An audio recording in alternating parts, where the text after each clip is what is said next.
If you can't fly continental, you might as well not fly. If you can't fly continental, we'll miss you in the sky. If you can't fly continental, who will treat you the way we do? If you can't fly continental, who's gonna move their tail for you? If you can't fly continental, try to have a nice trip anyway. I'm a big boy. I'm a real big boy.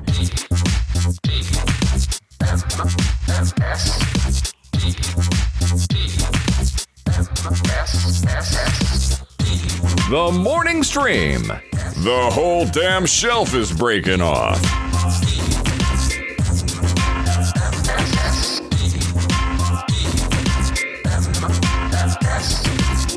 Hello, everybody, and welcome to TMS. This is the morning stream for Wednesday, July 1st, 2026. I am Scott Johnson. Joining me today, covering for a still ill, still convalescing Brian Ibbett, Amy Robinson. Amy, hello. Oh, hello. Good morning. Listen to that, you guys. There's a girl on the show. Can you believe it? Girl. I saw a girl on the show. I mean, we get Amy every month, but, you know, it's kind of a dude fest on the daily, and it's nice once in a while to get some more female voices on the show. So Get I'm some actually feminine energy in here. Yeah. Amy reached out to me yesterday and said, "Hey, if Brian's still out, I'm available if you need anyone." And I said, "Oh, okay, cool." So I locked it in. And then I talked to Brian. He says, I'm pretty sure I'll be about 70% tomorrow. I said, okay, cool. So we just we're going to let it ride, see what happened. And then this morning, apparently, it was not a good night for Brian. His cold has not been kind to him. Honestly, I think part of this is like you do that MS-150 thing and you run yourself just ragged. So like the intensity of your overall body's ecosystem for a day and a half is just so on fire, and then when that ends, it's like you just like open up the goal to the ball coming in, and you're gonna get it. And he got the ball right in the face. There's like 10 metaphors in there. Yeah. No, but I got it. It's like he overclocked. Yeah, you know? Like there you go. Overclock your body, and then for sure. I like to think that Logan. He left here. Logan, Utah, gave him a little something extra when he left, and I don't know who it was or who patient zero was, but somebody here said, "Hey, Colorado, we heard you. Here's a disease. Have it and take it home with you." Yeah. Is it something? Is it something like a cold, or is it just like his throat is all icky from the smoke? Or It sounds like a combination of things. I think it's both though. I think it's just exacerbated by the smoke, and it's a little bit like what I did to my voice at Nerdtacular because I was already sick coming into it. I had gotten over it, but then my voice was already kind of haggard, and then I just wrecked it talking and doing stuff, and it took days for that to go away. So same. Yeah. I was convinced actually when we were at drag brunch, I was starting to feel like not great, and I was like, it was just my throat was just on fire. Yeah. And I was convinced that I had caught the con crud, but no. As soon as we landed in Atlanta, and they start depressurizing the cabin, you could literally see the vapor coming in. Yeah, the moisture returns. And I was like that character from Doctor Who, I was like, moisturize me. Yeah. And I mean, honestly, within like half an hour, my throat was like, no, we're fine. Yeah. Yeah. So it's weird. We are a very dry climate. I don't know how people who live in the South make it here at all, and how my wife survived the 30 years she's lived here after Mississippi, because she's still basically daily bathes in like moisturizer just to keep the cracked skin at bay, Mm-hmm. But I'm used to it. I don't even use chapstick. I am a desert creature. I'm a lizard on a rock, man. Not me. I always have my lip balm handy. Well, it's I've probably like smart. 3 different kinds in my purse at all times, and You're a fellow every Gen Xer. Did you grow up bag I with that whole like everybody had to have Carmex in their car or in their pocket? Do you remember that stuff? So yeah, I remember like Carmex really it was marketed as like a cure for cold sores, but really what it did was highlight your cold sores. Yeah. And make them shiny. Yeah. It was like a video game where you'd highlight the red glowy spot on a boss where you're supposed to shoot him. It was like that. But my friends and I, we all thought there was a moment there where it was actually, you were not cool if you didn't have a little circular, container of that in your pants. Yep. And you carried it everywhere. You took it to school, and you were always pulling it out, and putting that stuff on your lips, and put your finger on it and just go. yeah. That and Banaka. That was a thing for a hot minute. Little breath spray stuff. Gas stations. Yeah. We never had that really, but yeah, I'm familiar with such. Yeah. I've had that stuff before, and it tastes horrible. It's pretty bad. It is awful. Pretty bad. Well, I'm glad you're here. No puppets, everybody. Just Amy. Yeah. It's just me. Yeah. I mean, if you really want a puppet, I have them within arm's reach, but Your husband didn't even know you were going to be here. I know. He was shocked. It was great. I got a text from him right as we were getting going, and he's like, "You're on TMS?" Yeah. I love that. That's like walking into an airport and seeing your wife on the news, sort of. We don't have that reach, but you know what I mean. It's that feeling. That would be disturbing, I think. It would be very disturbing. I don't think I would handle it very well, to be honest.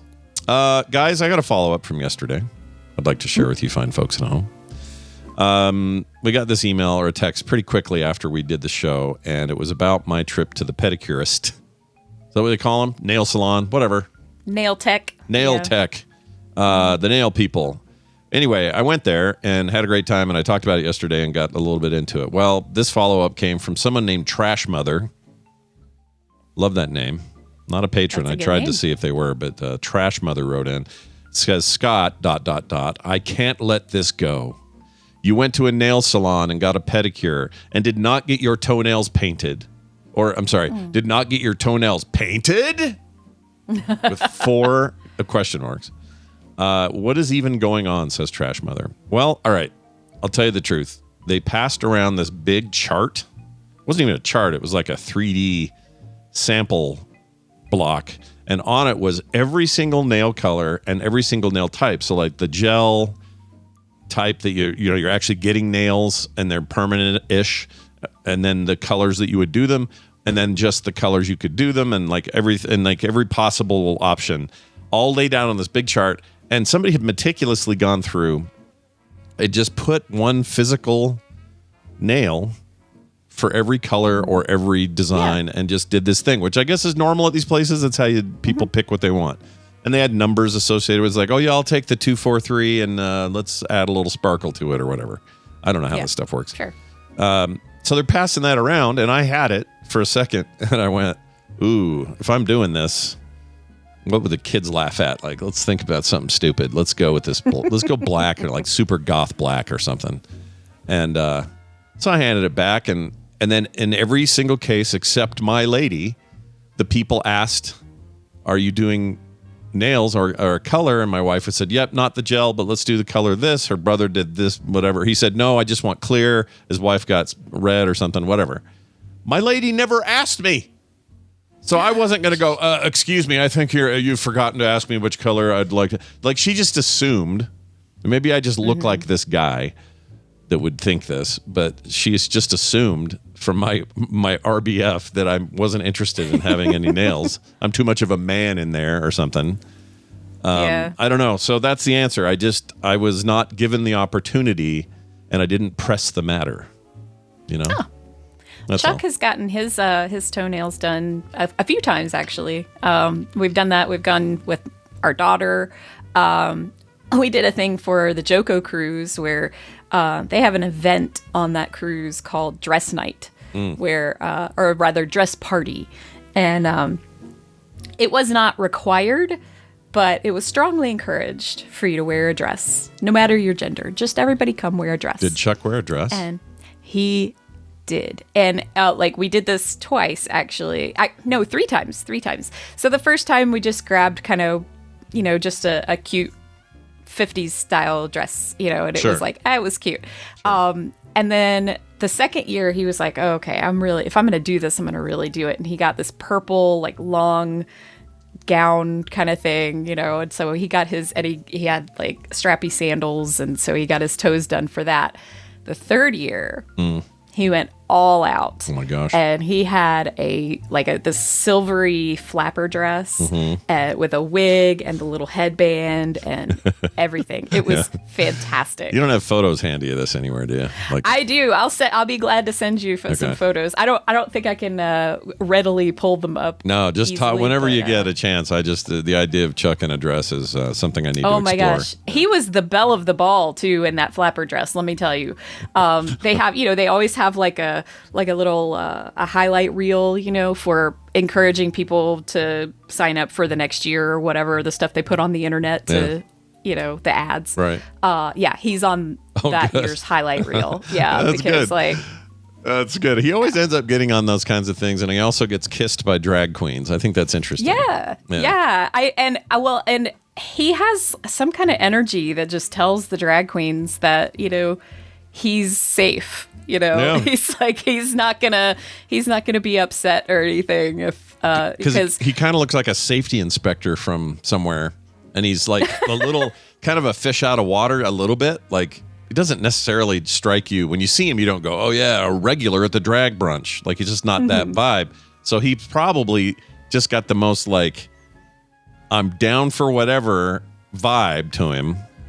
Yeah. Fish out of water, but down for being on land. You know what I mean? Yeah, like he's got a very yes and kind of vibe to him, where it's like, yeah, whatever. Yeah. Throw me in, and I'll swim. Yeah. And as long as that was the drag. Can I ask a question that maybe he hasn't answered, and maybe it's okay if you don't want to answer it?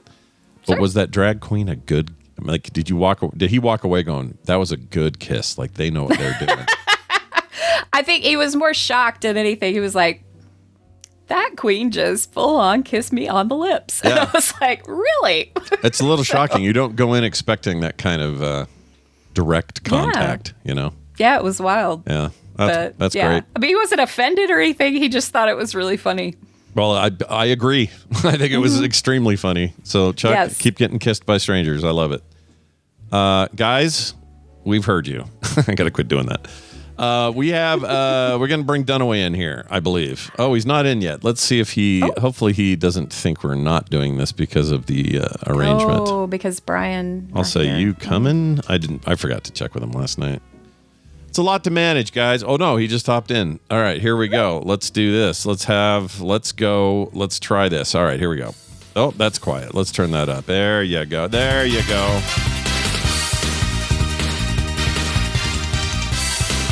Yeah, that music can mean only one thing. Mr. Brian Dunaway has joined us on the line. Hello, Mr. Brian Dunaway.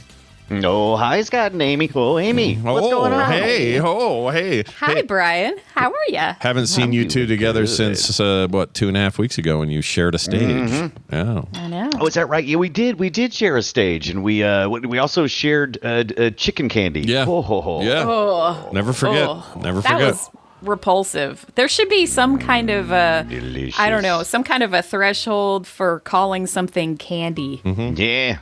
For whatever reason, I felt like if it had been beef, like roast beef flavored, it would have been better. Beef is what's for candy. And that's a weird thing to say, though, that beef would have been better, but I still say that chicken stuff was just about the worst thing I've ever tasted in my life. If you handed it to me and said, here's our new beef bouillon for your soup. Here you go. Yeah. I'd be like, oh, cool. This is good. Yeah. It's kind of sweet. And if I'm not mistaken, well, Joy just said it in the chat, like half the frontal part of the audience. So if you were in the first couple of rows, Incoming. you smelled it.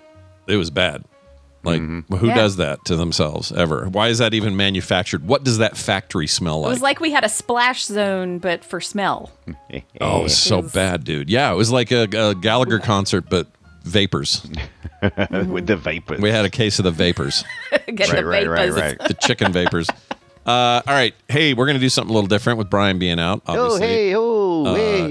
Amy has made a contest for us, but before we get to it, I'm going to tell you what players we're playing for, because we're still doing that. And I'll tell you right up front what the winner gets and what the runner-up gets. So Players we pick for the patron. Yeah, exactly. We have two patrons. One of them's name is very weird, but this is literally what they're in. They're registered as this name on our Patreon. This person's name is... So it's on you. Yeah, That's right. it's on them, not me. Yeah. Absorbable sexual arousant. Okay. A sponge. Is that what that is? No. I don't know. I don't think No. that's an arousant. Is it? No. I mean, What do you- absorbable. No, It absorbs. so a sponge is absorbent. So absorbable, Right. like that's the thing so with being it could be absorbed. sucked. Oh, I got you. Yeah. Oh, now I'm just gross. Now we're I'm just grossed out. now. Yeah. It's basically just like lube. Yeah. I think you might be right. This is just this person's name Thank is you for Lube. putting the fine point on it, Amy. This person's name is Lube. welcome. I love it. All right. Well, Lube, you're going up against Anycast. Excuse me, Anycast. ANICAST. Man, I'm all burpy all of a sudden. That's what happens when I talk about absorbable sexual arousants. The runner-up, our main winner is going to win Bloodstained Night, Ritual of the Night, fantastic side-scrolling game by the original just Castlevania dudes who made that PlayStation 1 game, and The Witness, award-winning first-person puzzle game by that dude that made Braid. His name is Jonathan Blow. I know a lot of things about that game. The runner-up, I whoever was going to gets... say you knew a lot about Jonathan Blow. Okay, I was thank for that taking that left. Actually, I kind of do know a lot about him too. But runner-up gets Super Hot. Super Hot. If you That's know what, also a good game. Game's amazing. If you haven't played Super Hot, you're in for a treat. And someone's going to win these codes, but we have to play the game. Amy has prepared some sort of retro contest for you and I. Let's see how this goes. Yes. Yeah. Yes. How do you want to do this? Excited. We take turns, or what do you think? What do you want to do? Yeah, I think we'll take turns, and then I'll give you guys the opportunity to steal. Okay. It's just gonna be very simple, just some retro movie trivia questions. Nice. And, trivia questions. Yeah. Yeah. I'm into it. And so let's see. Brian, go ahead and pick a number between 1 and 20. 2. Oh, 2. Okay. Wow. That's close enough. I picked 3, so I think that's pretty close. So we'll let you go first. Wow. Sweet. I don't like my chances suddenly. Jeez. Oh, it'll be okay. All right. Some of these are right in your My wheelhouse, as they say. your wheelhouse. hole. Yeah, my Yes. wheel hole, my wheel spike. No, my axle. Right up my axle. There you go. Mm-hmm. I don't want to know what goes up your axle. All right. So Exit Brian, only. Yeah. yes. So first question: John Hurt starred as Winston Smith and Richard Burton as the sinister O'Brien in what literary adaptation, which came out as was appropriate in the mid 1980s? I don't know. Yeah, you just said a bunch of stuff that There's a lot of things in there. didn't click a single wheel in my wheelhouse. So it's a book. It was a Right, right. book Yeah. that was adapted right. to a movie. Yeah. Okay, so it's a And, book. Gee, can't think of any movies that were based on books. But how about?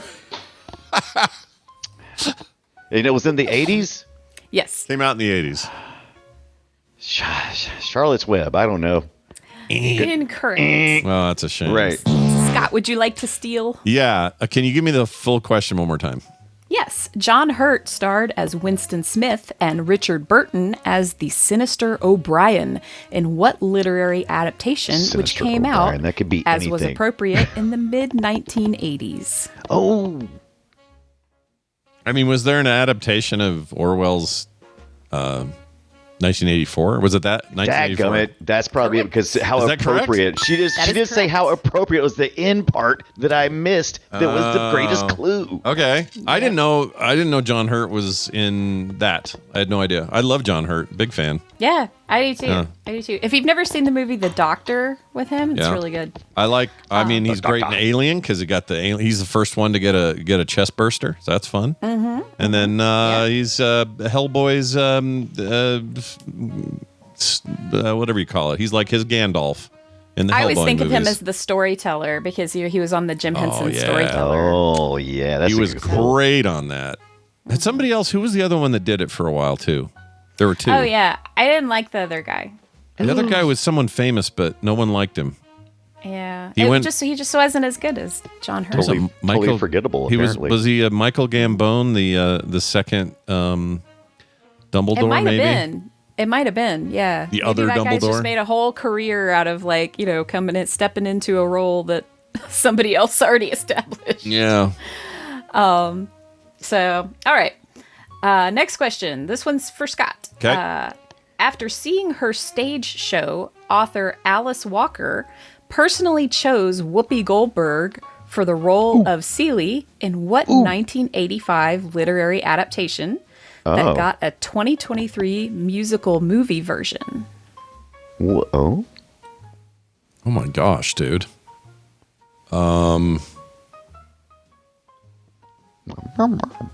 What year? 84, you said? What was the year? 1985. 85. 85. Oh my gosh. I don't know. I'm going to say, oh, thanks, babe. Thanks, babe. A musical had to. That's wrong. Thanks, babe. The is wrong. musical didn't come about until 2023. Yeah, and that's the part it's not ringing a bell that I even know what or when Just that assume happened. every 80s movie has a musical now. Like, that's what they're doing. Everything's becoming a musical. I don't know why, but that's what's happening. I'm going to say, I don't think this is true, but I'll just say it. I think it's, there's no way it's this. Sister Act? I've been to say, oh, there you go. Incorrect. Oh. That's the Brian, only thing that would you came like to mind. to steal? Yeah. I was thinking the same thing, Sister Act at first, and I was like, no, that was 90s because that was just on that 90s channel I got on the freaking streaming service that is. Only other thing I could think of during the 80s, Color Purple? Correct. What? Yeah. How That did is they correct. make that a musical? Racial actually seen inequality. the Do, adaptation. do. Yeah. All right. You got Yeah, it. it was. I thought it was strange too, but I've actually seen the stage show of the musical The Color Purple. Yeah. It was pretty good. Yeah. Wow. But All that's right. my first thought too was Sister Act, and I was thinking, that's too late. Yeah, why did I think Sister Act was... I didn't see Sister Act in high school. That's what I was thinking. I don't know why in my head I was accepting this idea that Sister Act was a book. A famous book. Yeah. Actually, that's what I was thinking too. That's so dumb, dude. I promise these aren't all literary adaptations, but They're not all. several of them are, but You're just not front, all of them. Just front loading a couple of them. It's fine. 80%. Yeah, 80%. All right, we're currently tied, by All the way. Yes. All right. So Brian, this one is for you. Give me it. Which 1987 war drama directed by Stanley Kubrick starred Matthew Modine as Joker Davis and Vincent D'Onofrio Stupid as Joker Gomer Pyle Lawrence, Gomer. young Marines during the Vietnam War? Gomer. Was his name Gomer Pyle? Is that right? His name was Gomer Pyle Lawrence, apparently. I don't remember that part. But, ignore the parts that don't make sense and see if you still have a guess, Is it the Full Metal Jacket? It is the full Metal Jacket. That's actually that was actually an easy one. Yeah. Thank you for giving me finally an easy one because those first two were Yeah, murder. there's a few. There's a varying Yeah. difficulty level in Private here, so- Pile. Something Private Pile. I just hear him yelling at it. Yep. I didn't know it was Gomer. That's great. Yeah. That's right? great. And Vincent D'Onofrio also as Gomer. That's Yeah. kind of weird. He was really good in that, and it was kind of his breakout thing. It haunted me. That movie still to this That day. movie. Yeah, every time I watch it, it upsets me. And when It's- he's the scene, I don't want to spoil anything, but anyone who hasn't seen it, came out in '87. It's been a long time, but the scene in the bathroom is it 87? with the shotgun.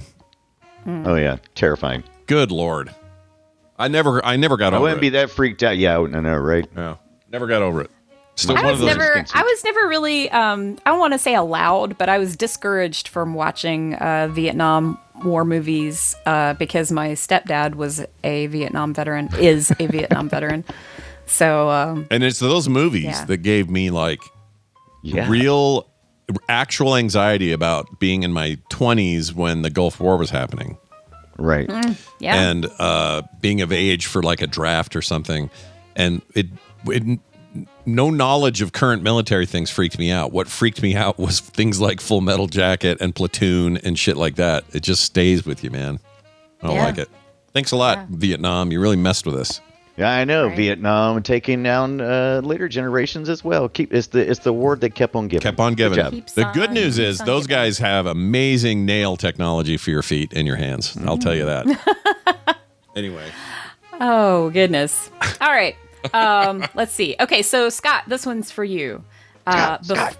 Before Denis Villeneuve's 2021 mega hit adaptation of Dune, there was the 1984 box office bust starring Kyle MacLachlan, directed by whom? Oh, well, Where I that's thought it was going. Oh, that's okay. Wait, whose turn is it? Mine?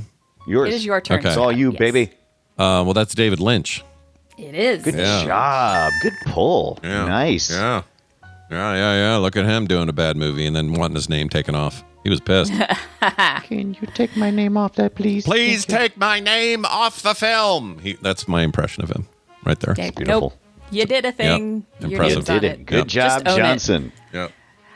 All right, so Brian, this one's for you. What 1985 teen comedy features a dream sequence starring dancing hamburgers and french fries, filmed using stop motion animation? I know this one. Dancing. Ooh, I don't. Dancing hamburger. Wait. Dancing hamburger and fries. What? Yeah, I know this one. Why I'll don't give you I a know hint. this? It was a Van No. Halen song was playing. Wow, how do I not know this? This is going to be one of those things I'm going to have TV's Travis make me watch probably because I don't know that reference. How about I will go with Ghostbusters. No, totally not right. Still, why not? Definitely not Incorrect. Ghostbusters, but I can steal this and say Better Off Dead. You are correct. What? Yeah. I watched Better Off Dead. How do I not recall? It's the thing I remember the most. There's That hardly scene. anything else I remember about Better Off Dead. The thing I remember Now, I almost haven't entirely seen it. is that stop motion sequence. I haven't seen it since like the back in the 80s probably. So maybe I've just completely forgotten it. We should Okay. do that. That's You one should that's do it. I need to go back. it's comedy adjacent, but it's one that we probably could sack. I think there's enough there we could sack it. We should do Yeah. that. Yeah. Mm-hmm. Yeah. I thought I remember the rampant racism. I don't remember much about the other. The dancing singing food. You don't remember that? No. I remember they're like, oh, it's a shame when people be throwing away a perfectly good white boy. Yeah. I just remember Booger was in it from Yep. Booger. And Revenge of the apparently, Nerds. like, the big sport of their high school was skiing. Yeah. That was I remember. weird. How do I remember that? But not a freaking know, dancing right? wiener. There was a little All right, bit of fine. that where I grew up, but it was that movie made it seem like, wow, that's the main thing. Like it's either Mm-hmm. football, soccer, or in some places it's golf or whatever. But the fact that a school would have primarily skiing Yeah. as their main sport is a crazy idea. It is weird. Whatever. All right. So I believe, as Scott, you stole that your one, turn. so now it's your turn. Yep. Okay. According to the title of a 1989 movie directed by Oliver Stone, on what date was the main character born?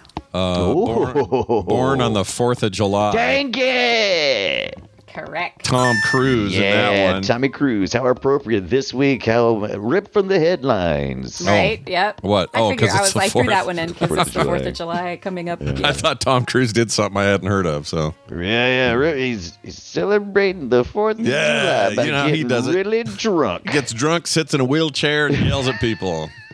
Yeah, I love Does it. that Yeah, count as that a was Vietnam movie? disturbing. That one definitely Yeah. counts as a Vietnam Yeah, movie. for Yeah, sure. Yeah, it was dark.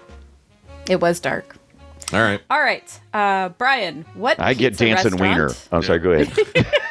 I mean, would you like one? I mean, what pizza restaurant located on Main Street in its namesake Connecticut town was also the name of a 1988 romantic comedy Oh, wait. directed by Donald Petrie?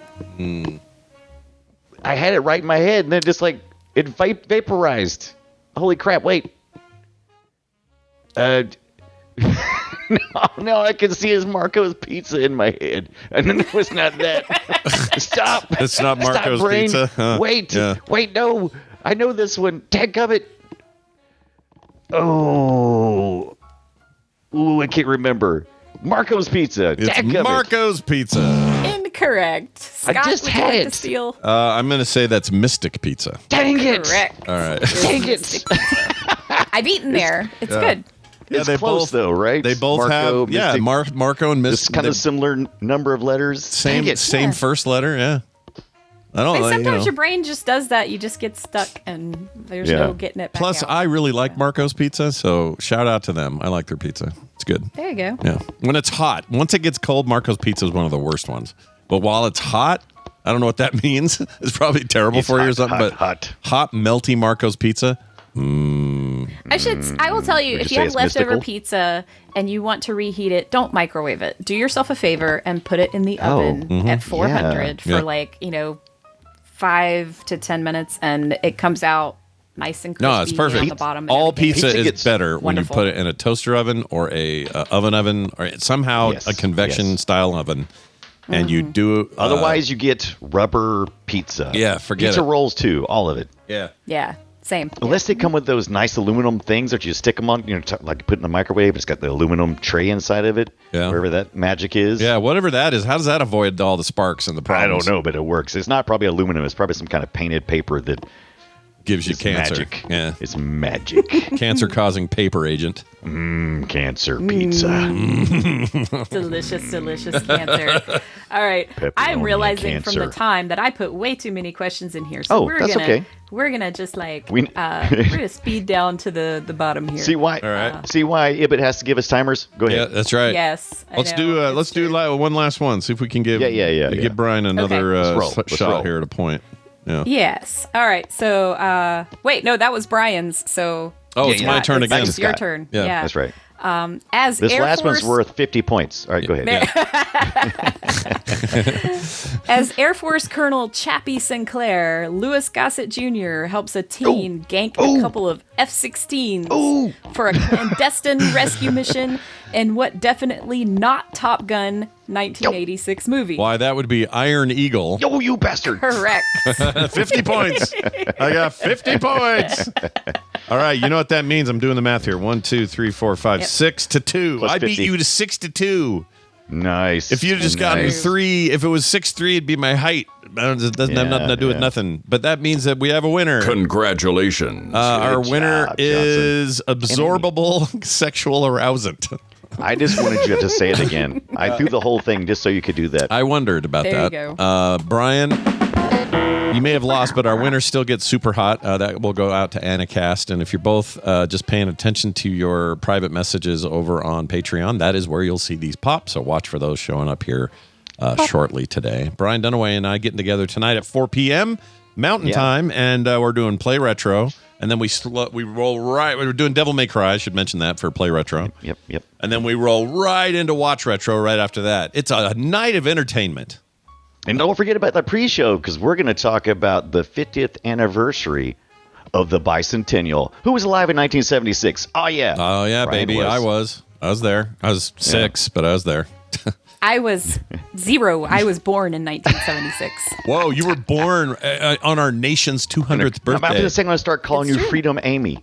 Who knew how bicentennial baby. Bicentennial Amy. Who knew how weird it would be to celebrate the 50th version or the 250th version of it? Anyway, we'll get to all that a little bit later. Brian Dunaway, one last thing. Kiss our butts. All right, he's out. Bye. Got him. All right. Ladies and gentlemen, boys and girls, gather around because now is your chance to hear something technical, and we'll do that now. Isn't technology wonderful? It can be, but only when Tom Merritt's involved. Tom Merritt, welcome to the program, sir. Thank you for having me. How are you? Doing good. How are you, sir? Beep, boop, beep. I am not a robot. Oh, good, because we've had enough of those lately. Here, I'll prove it momentarily. Oh, yep. This is his flesh and blood visage. Are you going to identify a bus? There he is. That is a motorcycle. That reminds me of something. I still say this, and I know this isn't part of today's question, but I'm going to die on this hill. I think the worst people have a lot of opinions about what they think the worst part of the proliferation of Gen AI is in modern society. Yeah. Whether it's like, these crappy, sloppy images or bots yelling at each other online or whatever their reasons are, all of them have merit. Oh, see what I did? But for me, it's the false positives. It's the ones that are real that then people now have a plausible out to say, that somebody made that. It's a lot like the Photoshop days, except a little more intense. That's the hill I'm dying on right there. False positives are worse than fakes. My grandpa, who was born in 1882, said, "I don't believe anything I read and only half of what I see." There you go. And that was before Photoshop. Yep. He died in the 50s. A long time before Photoshop. Yeah, and you know what? He was right. I like Old Man Merritt's stance. I'm going to integrate it more in my life. Tom Merritt, is always a pleasure to have you here. I know you've had a whirlwind couple of weeks. You went right from Nerdtacular to Austin to I don't know what else. Yeah, I'm about to head to London on Sunday. Oh, that's right. You got to and you're doing a meetup and stuff, right? Yeah, doing a meetup in London on July 9th and one in Munich on July 10th. Damn. It's a world tour. What takes you to these far-flung regions of our planet? BTS concerts are taking me to Europe. Well, no, that's good. That means you and Eileen are going together, right? Yeah. We are world hopping, globe hopping. Yep. You guys wanted advice on how to keep the marriage together. There's a bunch of ways we could give you advice, but one of them is attend all the BTS concerts around the world. I mean, honestly, going to concerts together is one of the most fun things we do. Yeah. I can tell from a distance. That's fantastic. Well, from a distance. I look forward to stories from that whole time. But today we're going to settle in with a question we got from a listener named Grendel's Horse. Yeah. What do you think of that? But earlier we got a text from someone named Trash Mother. So now we're talking to Grendel's Horse. Grendel's Horse. Yeah. Grendel's Horse says this. Grendel's Horse doesn't get enough attention. So thank you. I agree. Grendel's getting all this. Everybody's talking about Grendel. Yeah. What about his horse? Anyway, here's how the email goes. This is a tech question, of course. That's what we like to field here on the show. It says, I have a question for Tom. I just heard about Anthropic's Claude Science announcement. They say it's a AI, and this is a kind of a subquote, an AI workbench that gives scientists one environment to do computational research, sparing them the hassle of bouncing between databases, pipelines, and tools, unquote. Personally, I like this idea, and I hope we see more model development in these kinds of specific areas. The question for Tom is this. Is this just branding to get people excited about new things in AI, or is Anthropic tapping into use cases we actually need or want? Thanks, and hope to hear this on the show, says Grendel's Horse. Thank you, Grendel's Horse. All right. Well, Grendel's Horse, we heard you. Brian, Tom is now going to tell us the answer to this great question. Good news is I don't think that Claude Science is just horse hockey. There's something to it. It is not a model change. It is using the same Claude models that you can use right now. So there's nothing new about how it works under the hood. The probably closest comparison that anybody listening might have is to something like Claude Code, or if you're in the OpenAI world, Codex, where you have an interface. You have a tool that says, hey, instead of just a chat window like you get when you go to chatgpt.com, let's give you the ability to access, your GitHub and all of the things you need to code in one place. And I, the agent, will be able to make use of those. And it's a little more beneficial because it's got access to your hard drive because it's running locally. And so it's able to coordinate all of the resources you have and make it easier to use them. It's more than just an interface, but that's probably the better way to think about it. It's not a new model, it's a new interface. And Claude Science is that for science. It's saying, hey, we know you have a lot of tools at your disposal, a lot of databases that you need to access. We're going to make it easy to access all of those and query all of those and give you information you need faster. And I think probably one of the more important aspects of Claude Science is that it is focusing on keeping a good record of what you asked, what you got, and how you changed it for reproducibility reasons. So that someone else could come in and go, well, I need to do the same thing if I'm going to reproduce your results. So how did you get that? And also to be able to fact check. Interestingly, Claude Science has a fact checker, but I've seen a lot of criticism like, the model's checking itself. It's likely to catch some things, but maybe, not everything. So don't rely on it for everything. That's not a bad thing to have as a first line of defense. I think this is more than just marketing, but it is not what I like the best, which is something very focused and trained on your work. It's still using the general purpose Claude underneath. Oh, yeah, that's a good point. That's kind of where I was hoping this conversation would go, because in comparison to what other models are doing, and by that I mean like OpenAI's and Gemini from Google and everybody else, like the big names in public AI access, LLMs and whatnot, This feels a little more general than I would like it to be. And by that, I just mean, like you're saying, like having something on device, on machine, specific to what you do, or if we're talking an industry, specific to that industry. Yeah. And not kind of a catch-all. And that's why they kind of... It still can run locally in your enterprise and stuff, Right. so it does bring that aspect of it.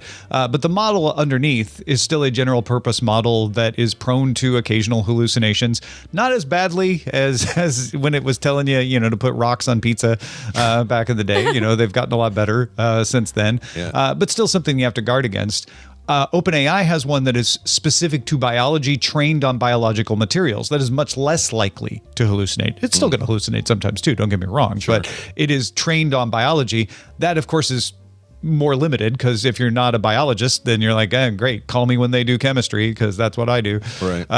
But I like that approach better. In fact, this weekend, DTNS interview with Tanner Straven is going to be out, and he's updating us on the tools that he uses at the nuclear power plant he works at. And what's cool about that is it was trained just on their materials, right?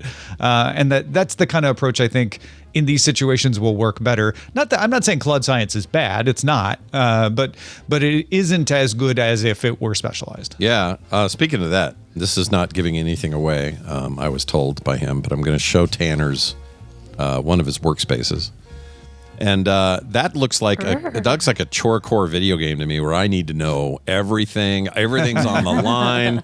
This place is going to explode if I don't pull the right lever at the right exact moment. Like, it actually gave me anxiety to look at this image. Whereas I immediately visualized, Tanner in the Simpsons universe working at Homer's plant. Yeah. I'm sure, and we mean no negative connotation toward Tanner.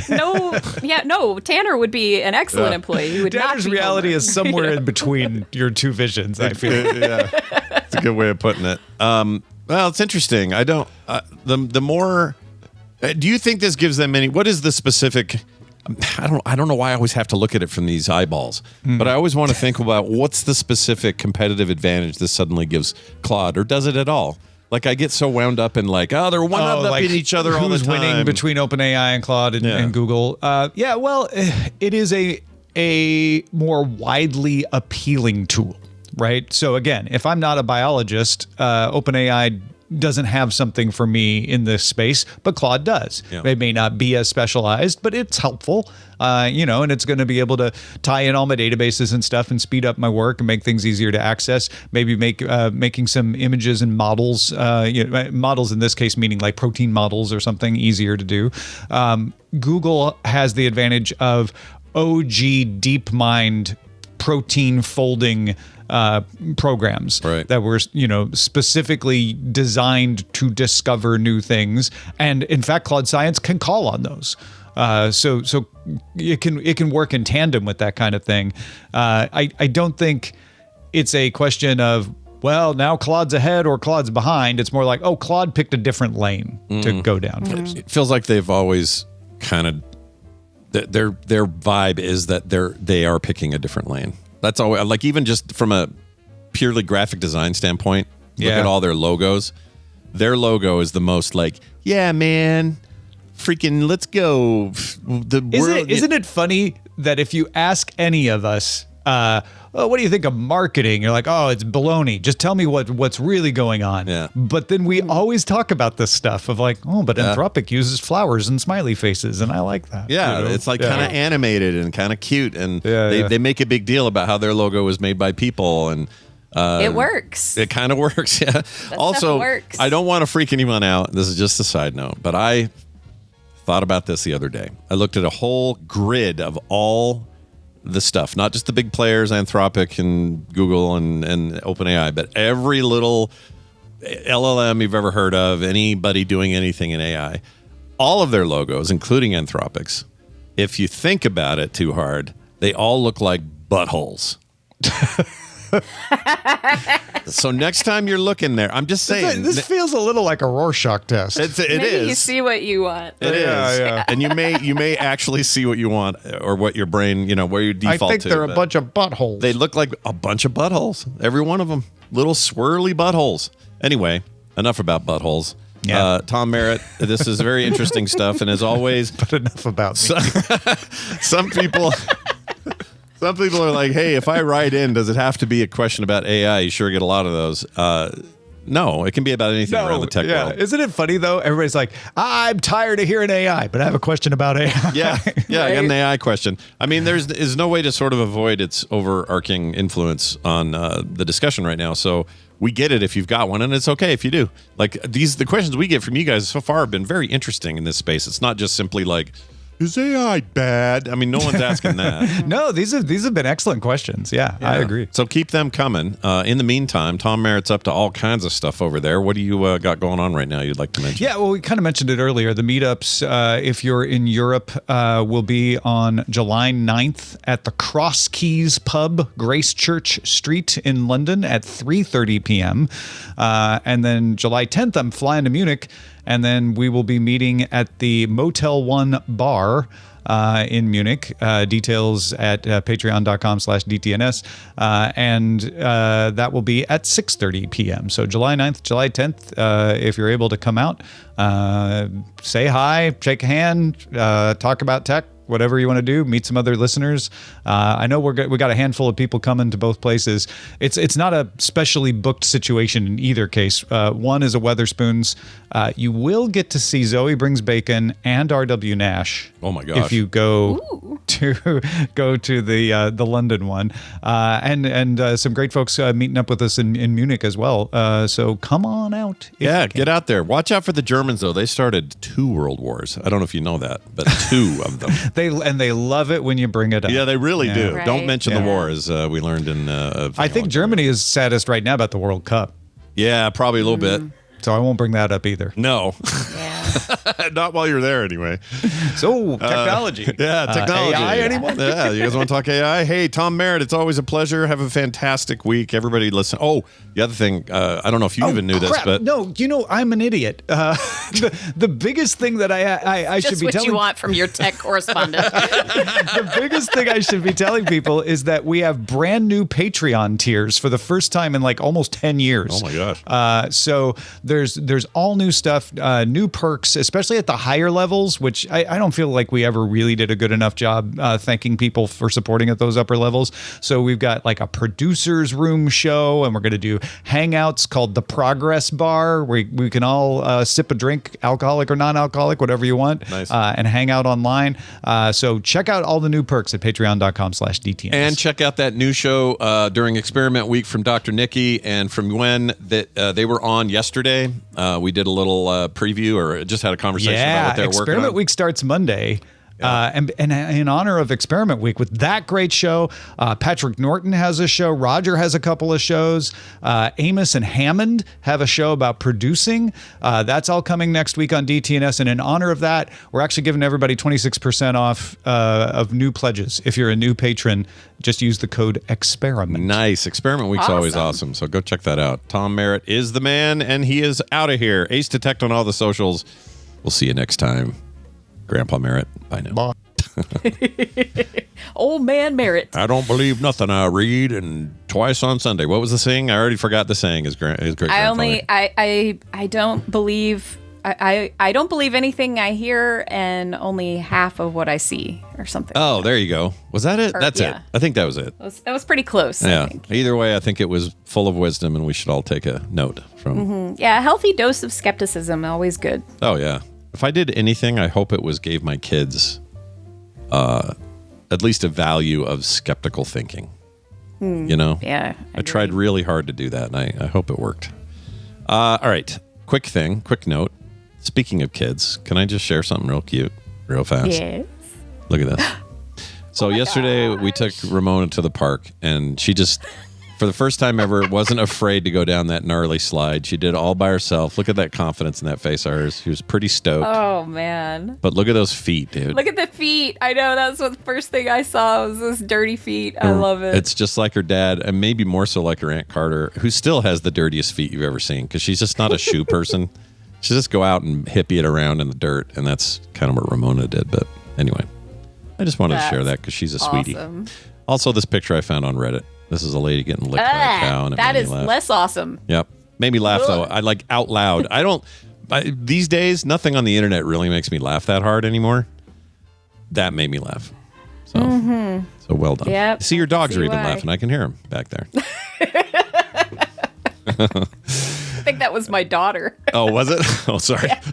I assume anytime I hear any kind of like distant sounds from your mic, I always assume it's a dog. So tell her. Well, fair enough. It was the dogs were barking at stuff earlier. I had to mute myself, but It is what it is. I wanted to share a quick news story with you that just kind of made me laugh or made me think. Most of us cook food and then we eat it and then we're done and we move on with our lives. Not this family.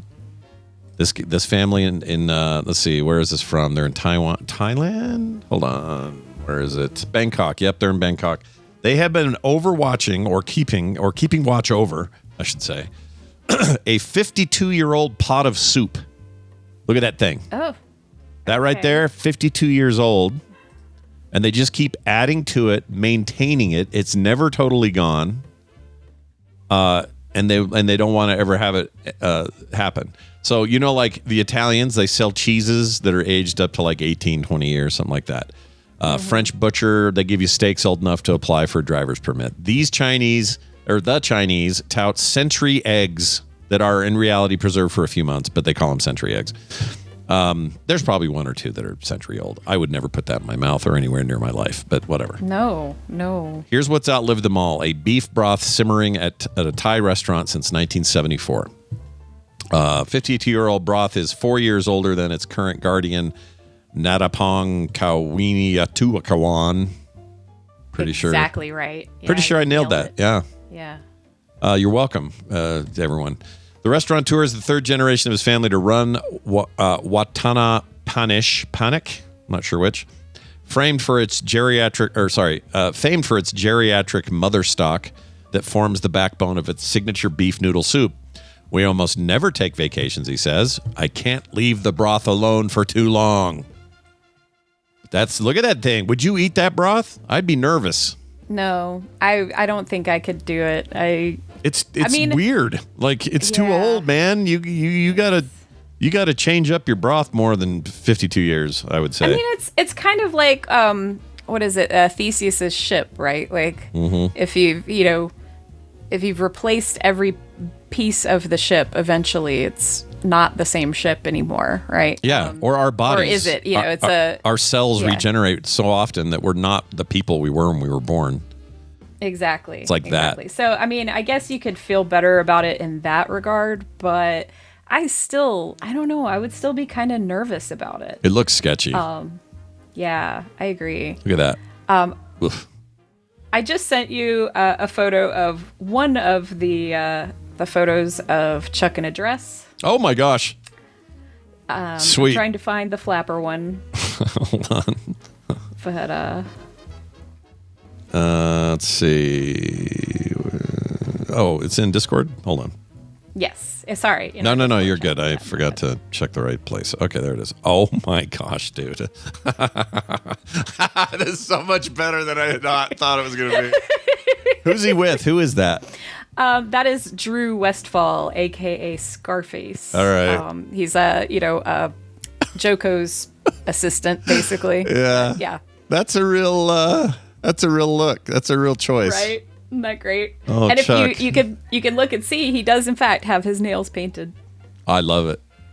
Yeah, let me zoom in there on the nails. Hold on. Let's get this. Oh yeah, you can kind of see it. He's probably got his arm around here. That's easier. Oh, you can see his toes. Oh, look at those, dude. Oh, Chuck, the lengths you go to make sure it all happens. Fantastic. I love it. I may not have any of the flapper dress just because I did a dumb and I was wearing platform stilettos.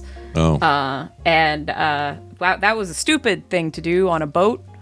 And so I turned my ankle a little bit. So I had to leave the dress party a little early the year of the flapper dress. Was it because the boat was rocking, or is it because the floors are... Well, yeah, because it was at night. And, cruise ships at night, they go faster. Mm-hmm.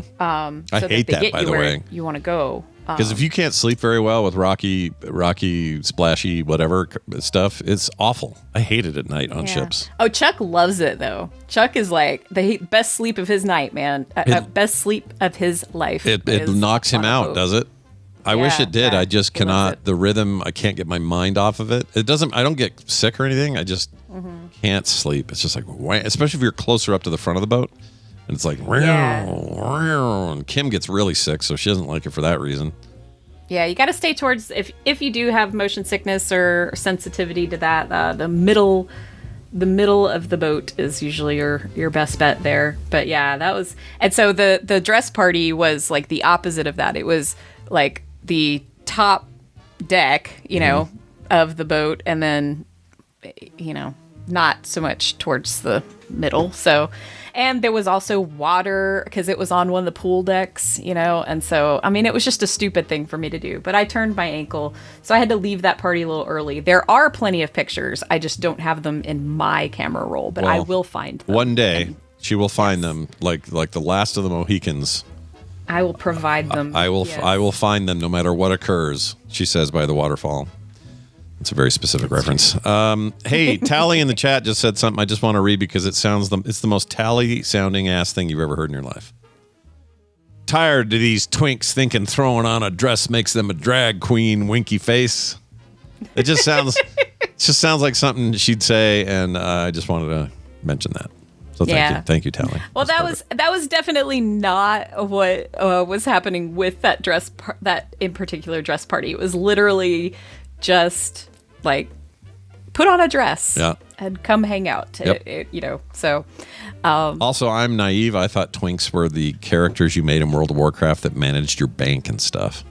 Didn't we call them that? I always thought it was like a young, skinny gay boy was a twink. Well, I think it is. That's what I thought. But for what?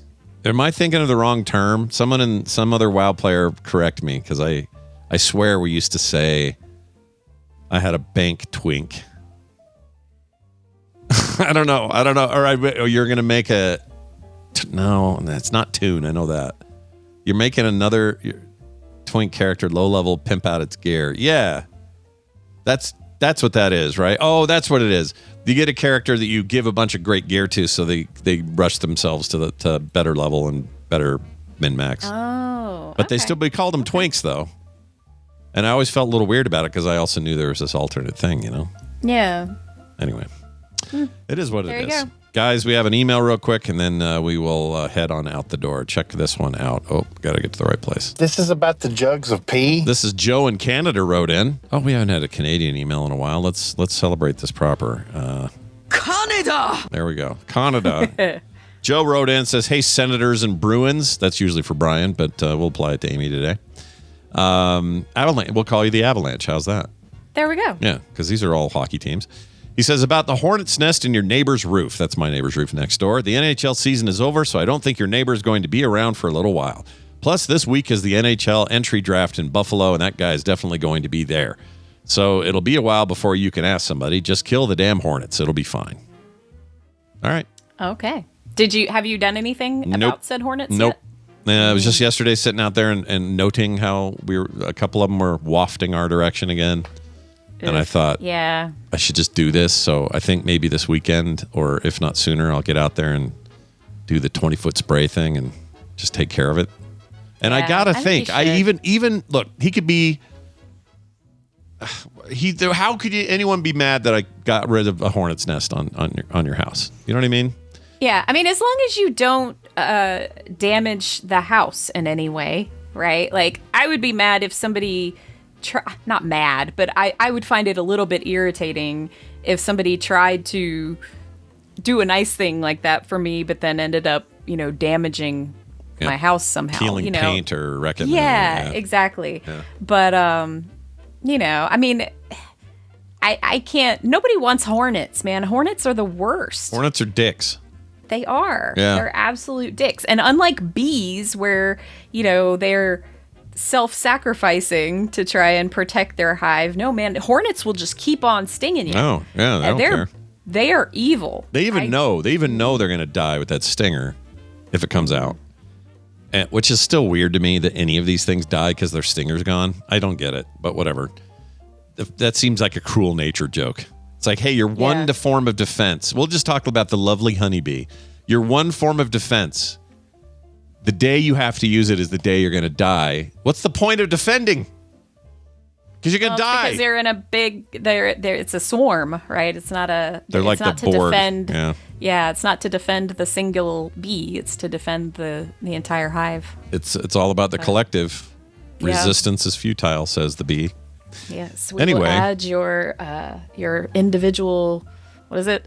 Technological distinctiveness to our own. To our own. Yep. Something like and then that. the queen will come out, put her torso on a body and freak us all out. That was awesome. I love that movie. It was great. Although you could argue it created a bunch of Borg lore issues.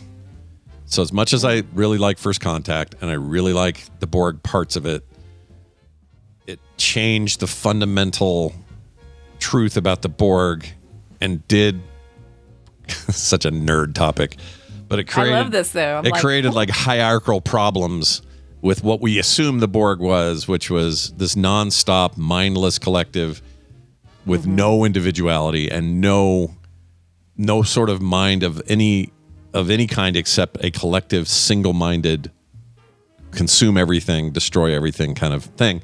And it changed it, and it got weird. And you could say, well, the Hugh episode on TNG was really where it first started getting weird because that guy got his individuality. Certainly 7 of 9 on Voyager was some of that. I don't know. Well, and I guess they had to kind of answer, right? Like, how was Picard able to be removed? Extricate himself from the collective. That was the word I was groping for. Thank you. Don't ask me how that word came to me.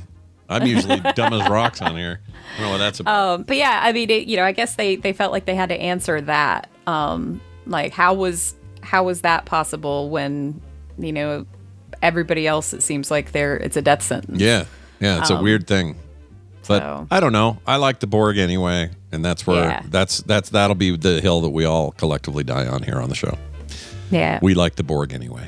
We do. All right, that is the show. We did the show.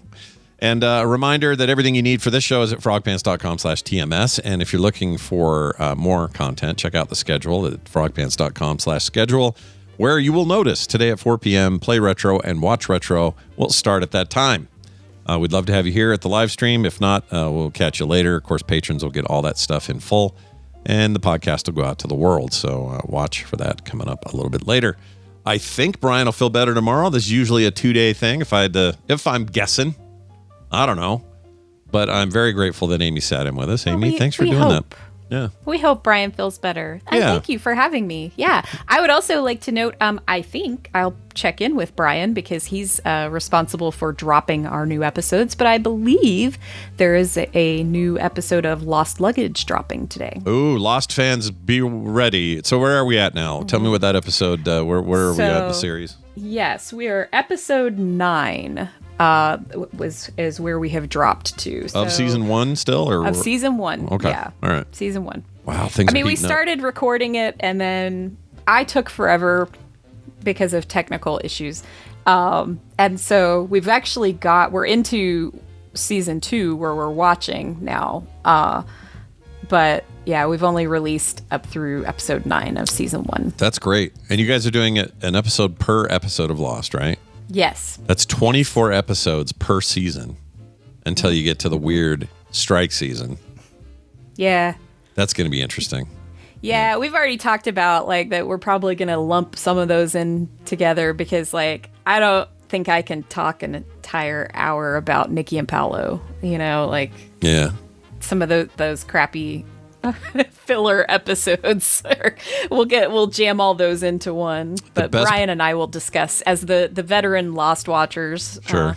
We'll put our heads together and figure out what to do when we get to that. That's good. Good leadership there on what to do with Lost. I'll tell you what. The best part of the Nikki and Paolo era was that Paolo is played by the actor who played Xerxes on 300. And he was also the so very weird. handsome man in Love Actually, who Laura Linney does not end up sleeping with, and I yell at her every Christmas. I yell at her to listen to the beautiful man in her bed, and she never does. She could have slept with Xerxes, you know? Yep. She always answers her phone, and it's very sad. More like Jerxes. Something like that. That is going to do it for the show. Now, you're always like saying to yourselves, well, doesn't Brian bring a little music to the end of the show? And the answer is yes, but I'm not playing a song he chose today. In fact, I brought something of my own. And it's a little bit of a cheat because it's just a thing I like. I'm not even going to be able to give full credit here because I'm not sure who did this. It's something I found forever ago. By forever ago, I mean the first Dune movie came out. These recent Villeneuve films. And the first movie had this chanter dude who somebody made a remix and a song out of. And I just really like it. So I'm going to play it for people here today. That's just how it's going to be. I think you're all going to like it, though. So don't fret and don't worry. It's all going to be good. But we'll be back tomorrow with more right here on TMS. Until then, enjoy this little chant song. And we'll see you next time. Thanks for listening. The Frog Pants Network lives at frogpants.com. I'm sorry that all the men I know are such pigs.